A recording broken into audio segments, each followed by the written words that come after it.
Salutations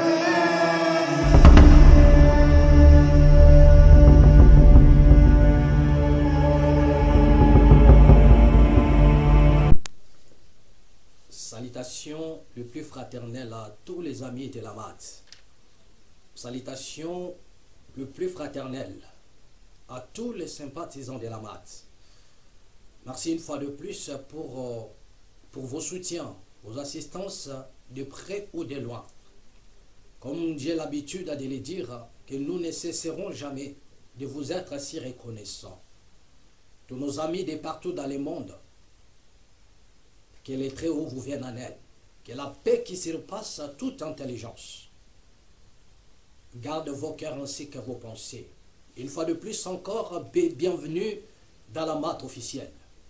Bien-aimés, aujourd'hui nous allons encore partager une fois de plus. Nous ne serons pas longs, et juste pendant quelques minutes, nous allons nous entretenir via ce qui se passe un peu de partout dans le monde.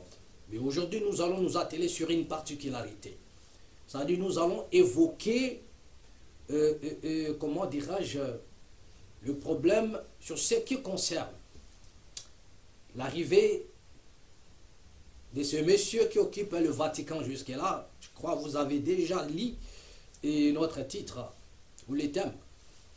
Nous allons un peu parler de ces messieurs qui se préparent à bientôt pour aller fouler la terre de nos aïeux, la terre des ancêtres. Ils se préparent pour aller fouler le pied sur la terre de Kimbamo. Ils se préparent pour aller fouler les pieds sur la terre de Kimpavita, la terre de Lumumba, la terre de tous ceux-là qui se sont milités dans le but de conserver la souveraineté. La terre de tous ceux-là qui se sont milités dans le but d'empêcher à l'ennemi de pouvoir récupérer l'héritage ou notre héritage. Et ces locataires du Vatican, ces messieurs, se préparent pour y aller. Et je crois dans quelques heures, ou bien dans 24 heures comme cela, ce monsieur va atterrir en RD Congo. Serait-il le bienvenu ou pas? Mais dans les images, vous êtes en train déjà de voir comment est-ce que des politiciens, pour ne pas dire des politiques, ce sont des politiciens faisant déjà des bruits dans les médias, afin de préparer l'arrivée de ces messieurs. Comme si c'était les messies ou les sauveurs de la RDC qui arrivaient. Comme si c'était le porteur de la solution de tout ce qui se passe au Congo arrivé. Et moi je crois que l'heure est arrivée où nous qui prenons la spiritualité, ou qui parlons de Dieu, l'heure est arrivée, que la trompette sonne, pour que nos frères qui dorment encore se réveillent de leur profond sommeil, pour que nos frères qui sont hypnotisés puissent sortir de cet état de l'inconscience et prendre les choses à main, la réappropriation de leur terre, la réappropriation de leur souveraineté. Bien-aimé, l'heure est grave. L'heure est grave, pourquoi? Parce que le plan concocté par les malins, mis en place par l'ennemi et à complicité avec les ennemis de la République, qui ne sont plus le fils du pays. Parce que dès lors que vous vous constituez à un traître, vous n'êtes plus fils du pays, car vous êtes vomi par vos ancêtres. Vous êtes banni par ceux-là qui ont milité afin de léguer un héritage, une souveraineté à un peuple. Que diraient tous ces politiciens devant Lumumba? Que diraient tous ces politiciens devant Kimbangu? Que diraient tous ces politiciens devant Kipavita? Que diraient tous ces politiciens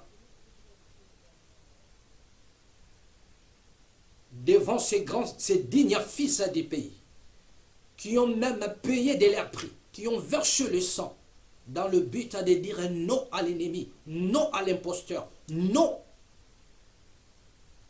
aux brigands et aux voleurs, qui ne viennent que pour dérober, égorger et détruire. Que diriez-vous face à ces gens-là, s'ils se réveillaient aujourd'hui?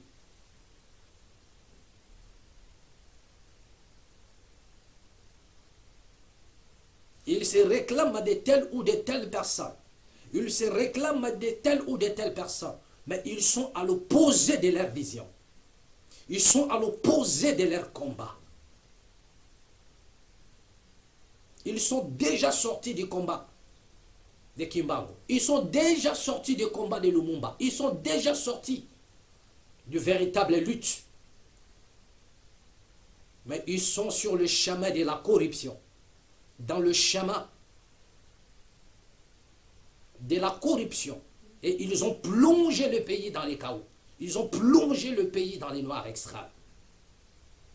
Via la corruption qui gangrène leur état d'esprit. C'est pourquoi, autant pour nous dans la mat, nous sonnons de la trompette dans le but de réveiller la conscience du peuple. Ce monsieur va atterrir au Congo. Et ici, je m'adresse à tous ceux-là qui prônent de la spiritualité. Si réellement vous connaissez la mission de ces messieurs, si réellement vous avez encore en vous des vibrations dans le but de protéger cette nation, voilà l'occasion que vous est donnée. Pour tenir en échec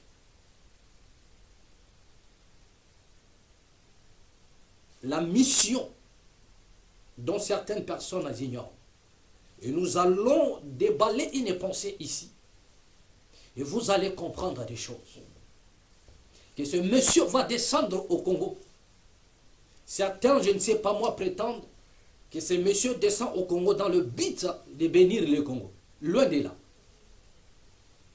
C'est-à-dire, ne mettez pas dans vos esprits que ce monsieur arrive au Congo dans le but de bénir le Congo. Ce monsieur ne descend pas au Congo dans le but de mettre fin aux atrocités.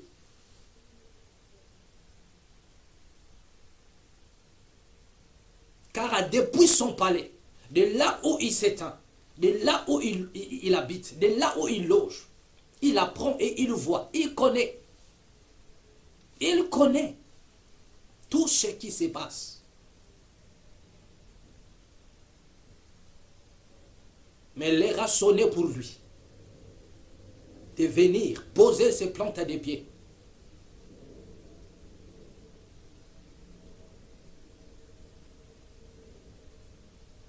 Au Congo, les grands Congo, c'est un pays mystère.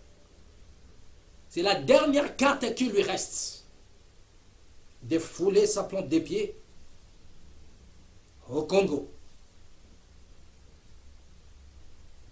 Mais quelle est la véritable mission de ces messieurs? Bien-aimé, cet homme qui arrive au Congo n'est pas n'importe qui. Ne le sous-estimez pas.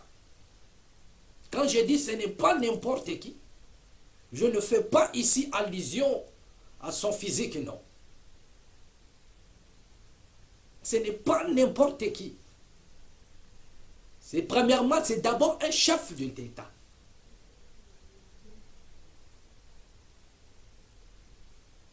C'est d'abord un chef de l'État. L'État du Vatican. En dehors de cela, un chef religieux.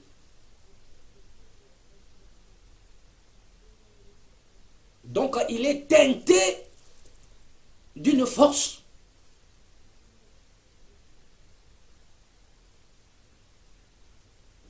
ne pas dire à la spiritualité. Ce monsieur est teinté d'une force. Et déjà, vous connaissez quelle est cette force-là.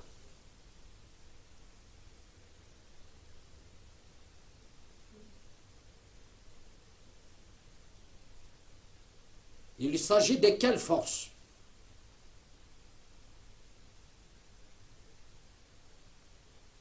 Qui bouillonne autour de ces messieurs, qui va descendre au Congo dans quelques heures.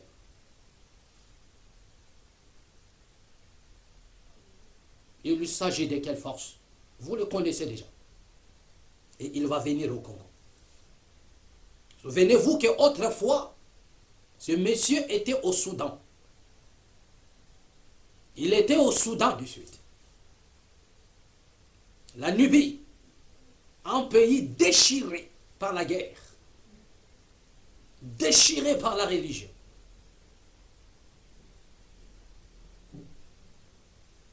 Et après le fracture, voilà ce monsieur atterrit.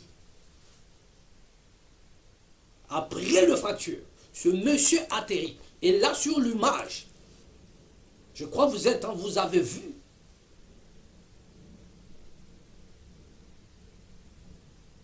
C'était son arrivée au Soudan. Et dès lors que ce monsieur arrive au Soudan, lorsqu'il était face aux hommes politiques du Soudan, qu'est-ce qu'il a fait? Il s'est prosterné. Il s'est agenouillé. Voilà. Ce monsieur s'est agenouillé. Et je dirais même il s'est prosterné. Et qu'est-ce qu'il a fait? Il a embrassé les pieds de ces hommes politiques. Et lorsque nous avons vu cet acte-là, ou bien cette action-là, qui s'est déroulée au Soudan, voyant que ce monsieur, le locataire du Vatican, embrassait les pieds des politiciens ou d'un chef de l'État africain du Soudan, un pays déchiré par des conflits, comprenez déjà une chose. Nous avons dit que la première des choses, c'est monsieur s'est prosterné même. C'est agenouillé, et j'ai dit même prosterné. Après, il a embrassé les pieds de ces hommes politiques qui étaient là. Mais quel était le message que ce monsieur voulait lancer à l'humanité tout entière? Pour certaines personnes, c'était soit à l'humiliation. Pour certaines personnes, c'était le pape s'est humilié. Pour certaines personnes, bien aimé, ces messieurs ne s'étaient pas humiliés au Soudan. Mais il était dans ses œuvres. Car ce qu'il a fait au Soudan, et s'agenouiller, se prosterner et embrasser le pied de tous ces hommes politiques, il a été un mystère.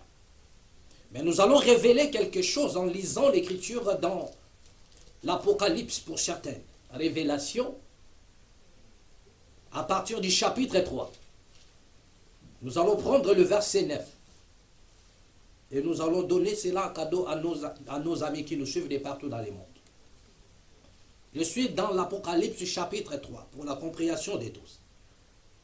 Et dans son verset 9, écoutez ce qui est écrit. Voici, je donne à quelques-uns de ceux de la synagogue de Satan qui se disent juifs et ne le sont pas, mais qui mentent. Voici, je le ferai venir à se prosterner à tes pieds. Je le ferai venir. Ils se prosterneront à tes pieds. Vous avez vu les papes. C'est monsieur qui représente une autorité. L'autorité religieuse. Avec un pouvoir politico-religieux. Donc en lui-même, il incarne tout ça. Et il est venu. Nous ne voudrions pas ici aller plus loin, parler de la bête,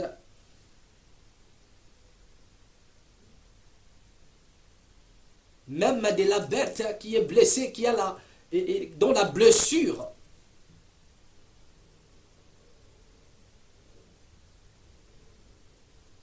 est en voie de la guérison. Mais nous n'allons pas toucher à cela.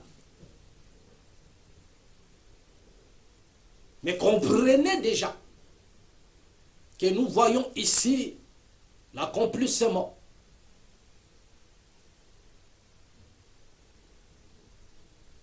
et je dirais même pas l'accomplissement, mais voilà, c'est-à-dire que l'accomplissement de cette programmation, car c'est une programmation. J'utilise le mot programmation. Ça a été programmé. Voilà. Pour certaines personnes qui ne maîtrisent nullement les Écritures, pour certaines personnes qui n'ont pas la capacité de décoder, car les Écritures sont chiffrées et codées. Moi, ici, je parle de la programmation, donc l'accomplissement de ce qui a été programmé. Mais je ne parle pas ici de l'accomplissement de la prophétie. Non. Je dis l'accomplissement de la programmation. Pour ceux qui ont les yeux pour voir. Le vrai sens, c'est de comprendre. Ils comprendront pourquoi est-ce que j'utilise le terme programmation ici. Donc ce qui a été programmé est arrivé. Ce monsieur s'est prosterné. Nous allons poursuivre la lecture. Je ferai venir et se prosterner à tes pieds et reconnaître que je t'aime. Parce que tu as gardé la parole de la persévérance en moi, je te garderai aussi à l'ère de la tentation qui va venir sur le monde entier pour éprouver les habitants de la terre. Ils se prosterneront.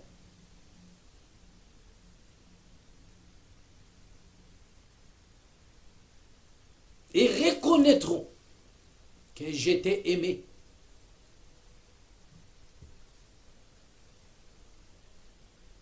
Les épreuves viendront. La tentation viendra. Mais parce que tu as gardé la parole, je te garderai aussi pendant ce temps-là. L'épreuve viendra. La tentation viendra. Mais je te garderai. Laisse-moi dire ici que la tentation qui arrive ici, c'est un nom. L'épreuve qui va venir, c'est un nom. Parce que l'épreuve ne peut pas venir sans un acteur. Ou bien sans les acteurs. Donc lorsqu'on parle des épreuves, lorsqu'on parle de la tentation, nous voyons directement des acteurs. Il ne peut pas y avoir la tentation sans un acteur qui anime cette tentation. On ne peut pas parler des épreuves sans pour autant qu'il y ait un acteur ou bien des acteurs qui animent la tentation, cette épreuve. Il dit l'épreuve viendra. Pourquoi je vous dis que l'épreuve ici c'est un homme. Il doit venir.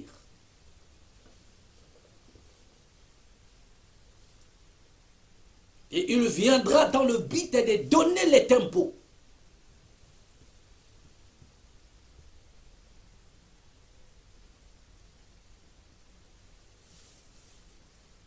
Parce que tu as gardé ma parole, je te garderai aussi.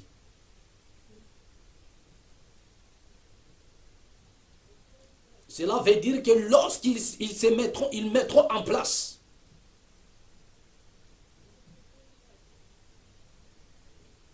la ruse dans le but d'agir, mais le peuple sera gardé. Et ici, j'aimerais dire à mon peuple, dire aux Africains, dire au peuple congolais, dire à tous ceux-là qui sont opprimés dans chaque coin dans le monde, que quand bien même l'épreuve va toquer ou sonner à votre porte, quand bien même que l'épreuve va venir, mais gardez la parole. Et la parole qu'il faudrait garder, ce n'est pas la parole dont les dates vous présentent ici, qu'il faudrait, je ne sais pas moi, aller gêner 40 jours et 40 minutes.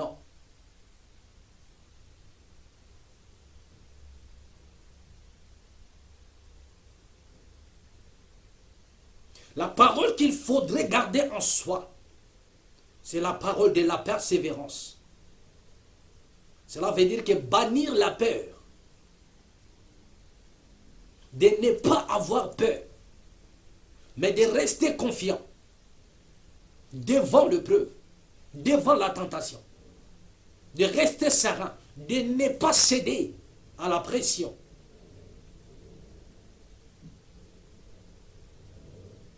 De ne pas vendre son héritage. Bien-aimé, c'est cela, garder la parole.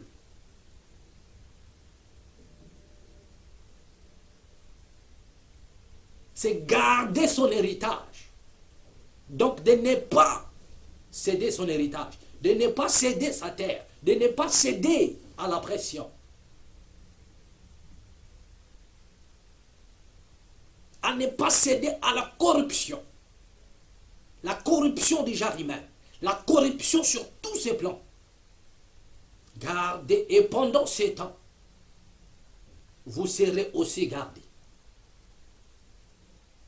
Lorsque le peuple se mettra ensemble, dans le but de garder l'unité, de garder, comment dirais-je, l'espérance, de dire non,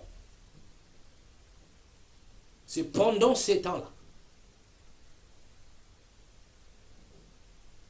La promesse pourra se réaliser et éviter la divagation. Ces messieurs se préparent pour aller atterrir. Mais quelle a été sa mission? Et là où nous venons de lire dans l'Apocalypse au chapitre 3, bien aimé, on nous explique, on nous dit, ils viendront et ils se prosterneront. Vous avez vu comment est-ce que ce monsieur est allé se prosterner? Celui qui représente l'autorité religieuse. Celui qui représente un pouvoir religieux. L'autorité religieuse. Le pouvoir politique. Car en lui, il y a deux pouvoirs. Mais bientôt, il va atterrir. Mais quelle est sa mission? Lorsqu'il est allé au Soudan, quelle a été sa mission au Soudan? Bien aimé, un pays déchiré.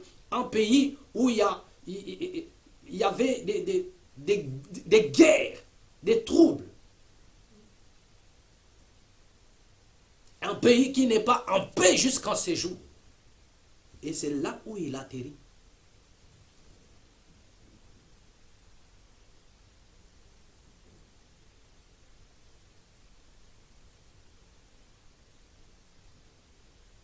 Soit il atterrit dans un pays en problème, ou soit il atterrit dans un pays qui est en paix, mais après son départ,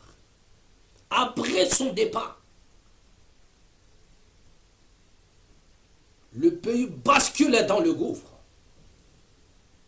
Ici, je fais mention des pays africains. Partout où ces messieurs, ces locataires du Vatican posent le pied. Si ce pays est en guerre,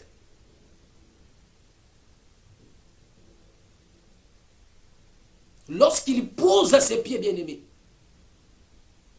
ce pays va se fracturer. Et si ce pays n'est pas en guerre, après son départ, ce pays va tomber dans le gouffre. C'est le chaos qui va s'installer après son départ. Et ici, il y a un événement qui nous guette. Mais avant cela, bien aimé, essayons de comprendre un peu ce que ce monsieur a fait au Soudan. Il s'est prosterné et il a embrassé les pieds de tous ces gens-là. Pour certaines personnes, que c'était une manière de s'humilier. Mais nous avons dit ici dans la maths que ce monsieur n'a pas la raison de s'humilier.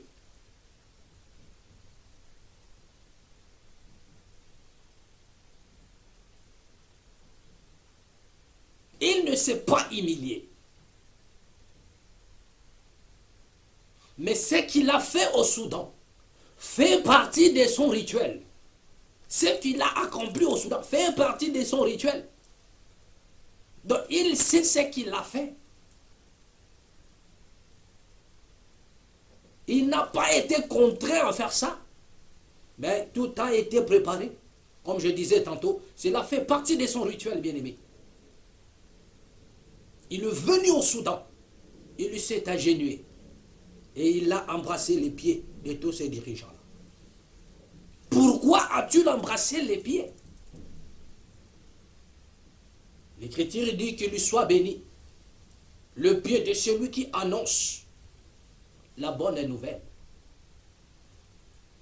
Mais ici, ce monsieur vient d'embrasser les pieds de ceux-là qui ont déchiré les Soudans, qui ont massacré le peuple soudanais. Donc le geste que ce monsieur a fait, ce n'est pas premièrement, c'est-à-dire que, à part d'abord l'acte qu'il a posé, s'agenouiller. Parce que son acte de s'agenouiller veut dire, d'abord, premièrement, la reconnaissance du véritable pouvoir spirituel africain. Parce qu'il était dans un contrée qu'on appelle la Nubie.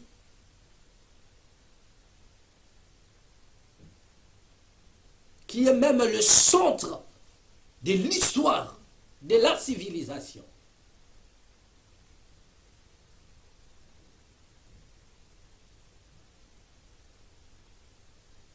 Donc le monsieur qui entraîne en lui le pouvoir politique et religieux,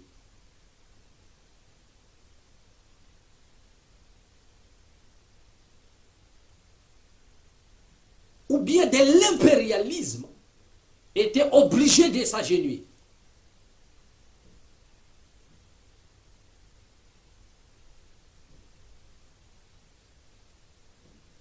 Parce qu'on ne peut que s'agenouiller devant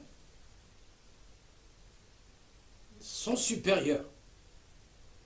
Ou encore, on peut encore s'agenouiller. Ou se prosterner. Dès lors qu'on sait qu'on a tort, ou bien lorsqu'on est, on est dans l'axe du mal, ou on a fait du mal, et on s'est senti coupable. Lorsque la personne se reconnaît coupable, obligé de s'agenouiller. Et lorsque ce monsieur est venu, au nom de l'impérialisme, parce que lorsqu'il marche, il porte l'impérialisme sur lui, c'est-à-dire le pouvoir politique impérial, le pouvoir religieux, sur son dos, et il s'est agenouillé. Pour montrer au monde entier que nous sommes inférieurs, malgré que nous sommes en train de malmener ce peuple, malgré que nous sommes en train de priver ce peuple de son avenir, de le maltraiter, mais devant ce peuple, nous sommes inférieurs.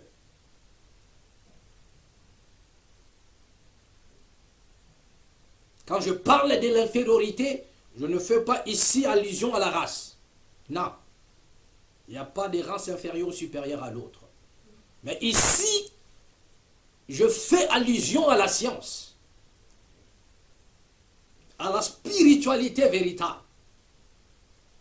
Donc c'est de ça qu'il s'agit. Il ne s'agit pas de l'infériorité sur le plan racial. Loin de là.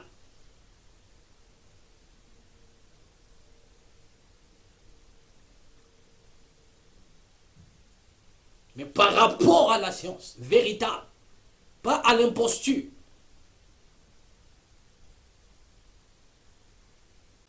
Et à la spiritualité véritable, pas à l'imposture. Ce monsieur devait poser cet acte. Mais la deuxième des choses maintenant que nous devions interpréter et comprendre, c'est le fait d'embrasser les pieds de ces gens-là. Mais est-ce que lui qui est représenté comme un Saint-Père, avait-il le droit de baiser des hommes politiques qui ont déchiré la nation, qui ont déchiré la Libye et le Soudan? Comment est-ce que celui qui s'est dit ça peut aller embrasser le pied de ceux-là qui ont déchiré même la nation? Le preuve en est pendant ses discours. Il les a appelés, y compris le chef rebelle, tout consort, à se mettre ensemble et de travailler. Donc cela sous-entend que ce n'étaient pas des personnes propres. Ce sont des personnes qui ont des mains trempées dans le sang. Ils ont le sang des Soudanais entre leurs mains. Vous comprenez? Donc la sainteté qui embrasse des criminels, les assassins, le meurtrier, les gens qui ont occasionné la dislocation, la séparation, les cassures, le fissurement du Soudan. Mais est-ce que c'est quelqu'un qui se dit ça, les embrasse leurs pieds? Mais que veut dire cet acte-là? Bien-aimés, vous allez comprendre qu'en réalité, c'était dans le but de les récompenser. Donc cela veut dire, c'était une manière de les bénir. Bénis soit ceux-là qui maltraitent leur peuple. Bénis soit ceux-là qui massacrent leur peuple. Bénis soit ceux-là qui sont en train d'occasionner la balkanisation, qui ont fait en sorte que le pays se déchire.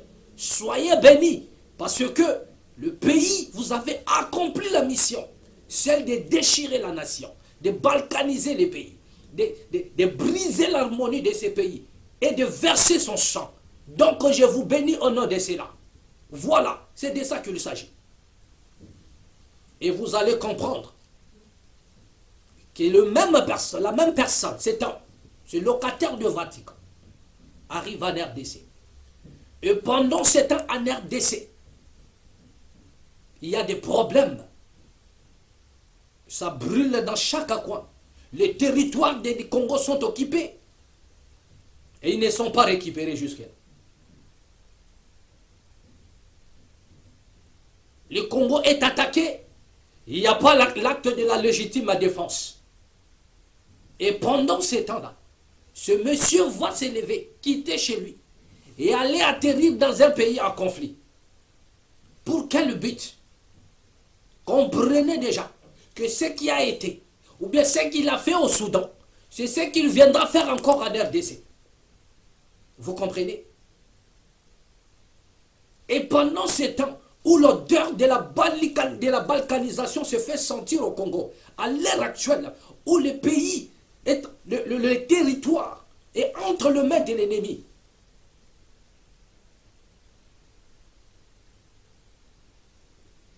ça doit faire aujourd'hui plusieurs mois. Ces territoires ne sont pas restitués à la République. Où il y a des armées qui ont envahi la RDC. Où la RDC est envahie par des armées. Si j'avais le temps, j'allais révéler encore une programmation. Pour ne pas dire accomplissement d'une prophétie. Quand vous verrez cette nation être envahie par des armées,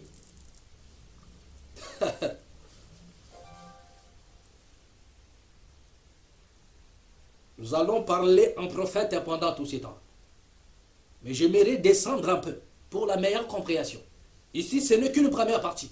Parce que je vous ai dit autrefois que ce monsieur va venir.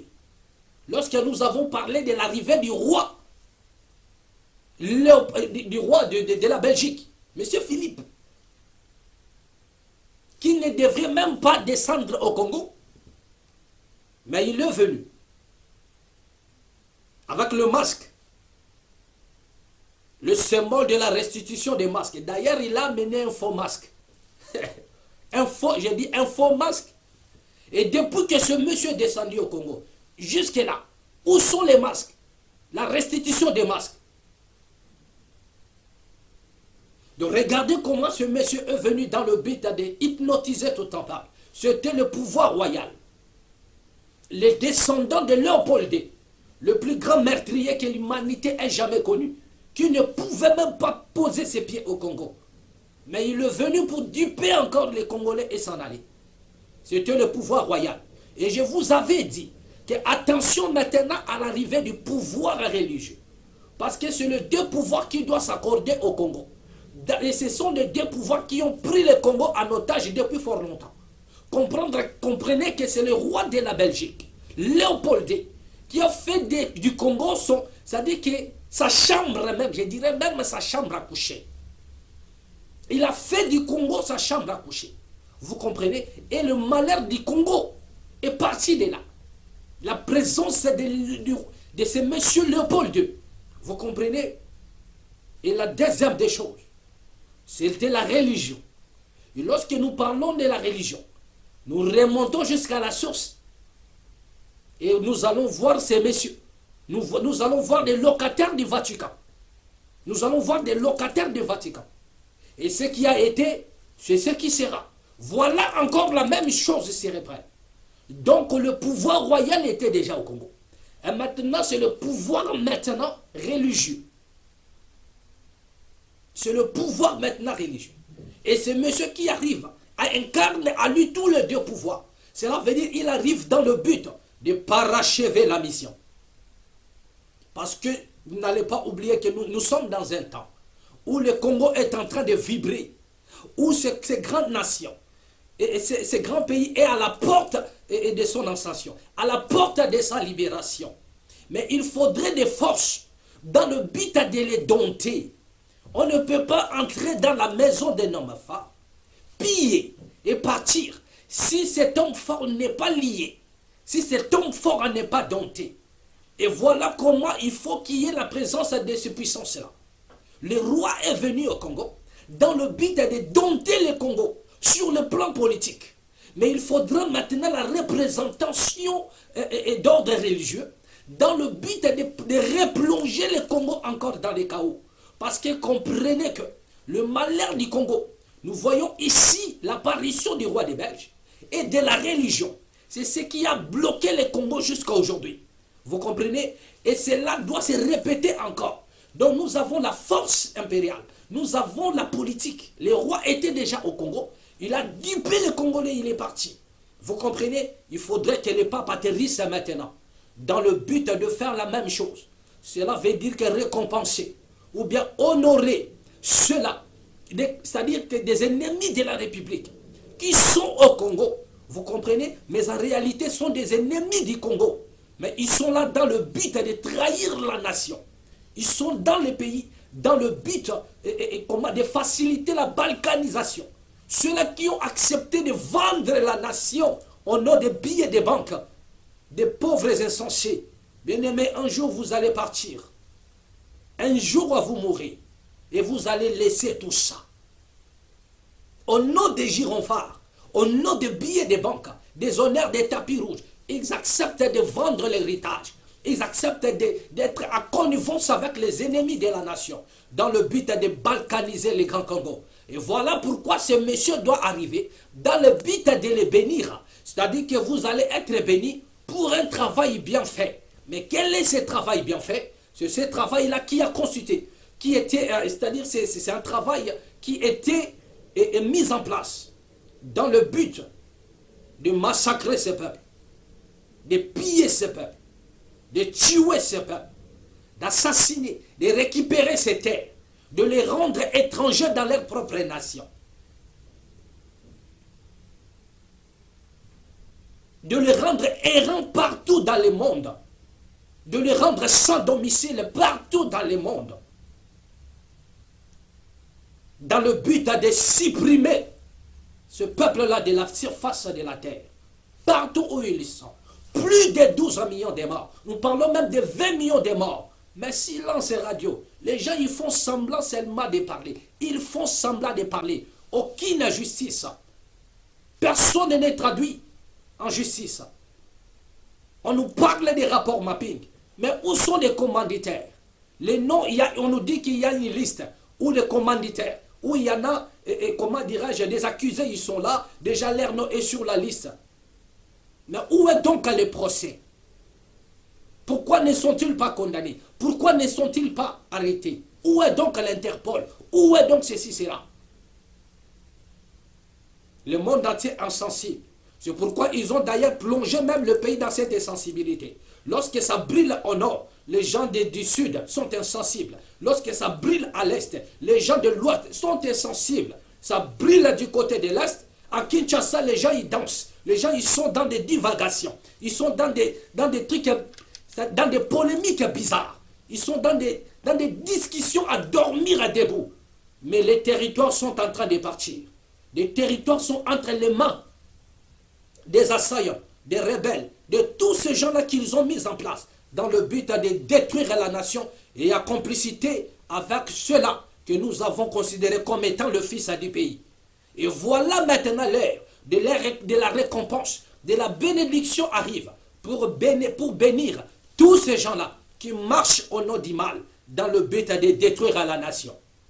Et voilà pourquoi, étant donné que les Congolais partout ils sont dans le monde, les Africains sont en train de vibrer. Les Congos vibrent, vous comprenez, de l'éclosion.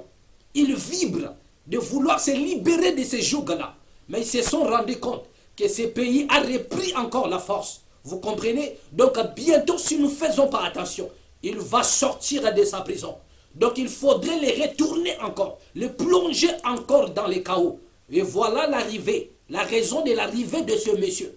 Dans le but, c'est-à-dire il a la clé et un cadenas dans le but de récupérer cette vibration, de récupérer cette énergie, où le peuple s'est levé dans le but de réapproprier. Parce qu'ils ont senti que la pression arrive. Ils ont compris qu'il y a une énergie qui s'élève. Ce peuple doit bientôt sortir de cette prison. Mais nous devions le bloquer encore dans la prison. Donc il faudrait envoyer un monsieur qui est mandaté pour ça, dans le but de récupérer encore cette énergie et d'affaiblir encore ce peuple-là. Hypnotiser ce peuple, qu'il plonge encore dans l'inconscience. Parce que nous sommes à l'ère où chaque citoyen est inconscient. Et nous sonnons la trompette comme le prophète en Ézéchiel. Nous sonnons la trompette dans le but de conscientiser ce peuple et leur dire, sortez de votre... réveillez-vous, l'air a sonné, le malin est déjà à la porte, l'ennemi est venu pour récupérer cette énergie. Et vous allez remarquer par après, vous manquerez de la force. Le pays va plonger encore longtemps dans les chaos. Le pays va demeurer encore longtemps dans les chaos. Nous allons assister à des compétitions de détournement, à des compétitions de massacres, à des compétitions de crimes, à des compétitions des envahissements. Et pendant ce temps,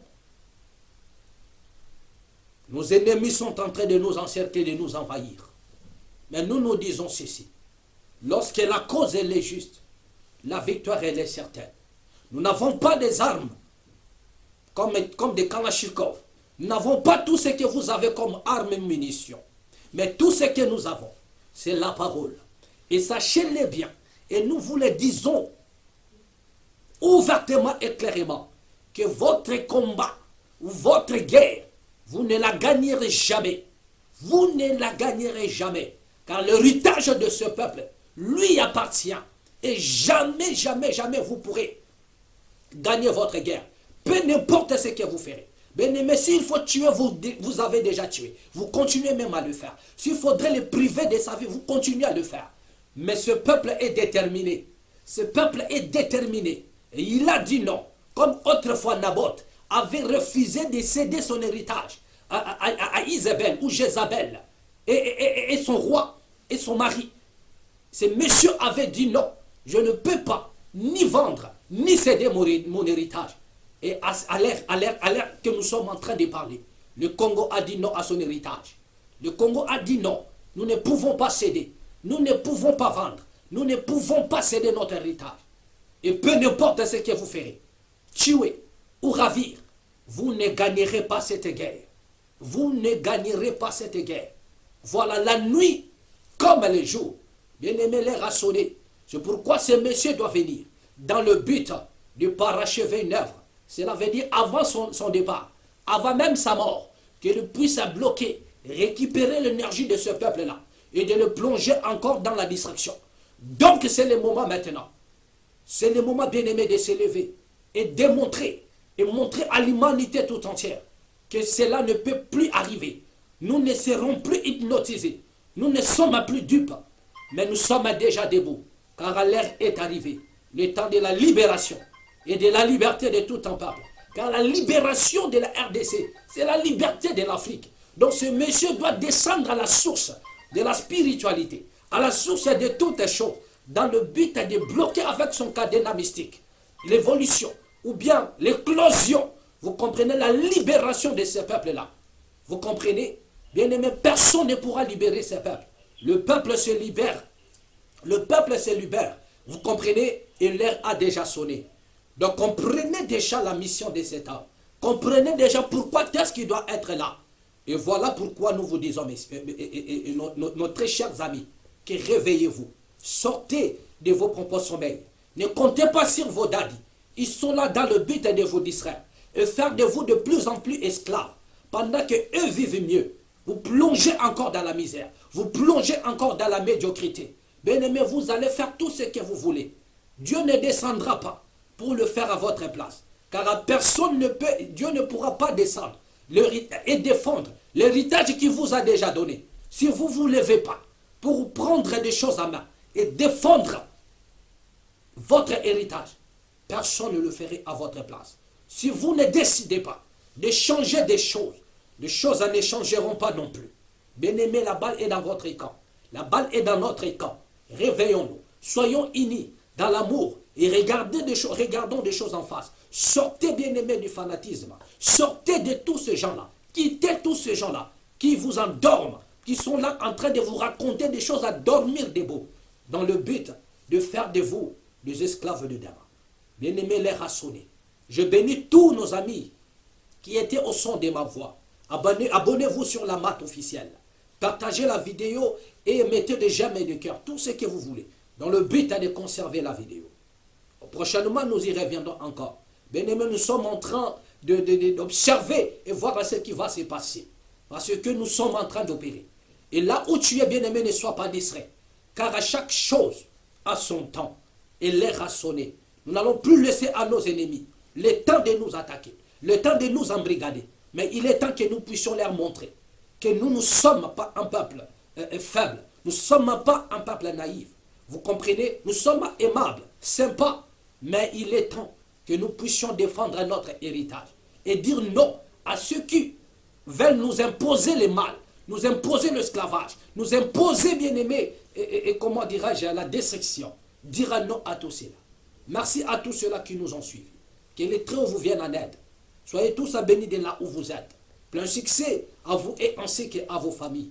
C'était encore pour vous et la MAT officielle.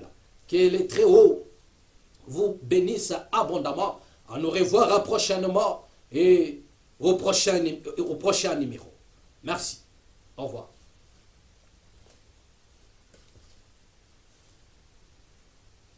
Hey!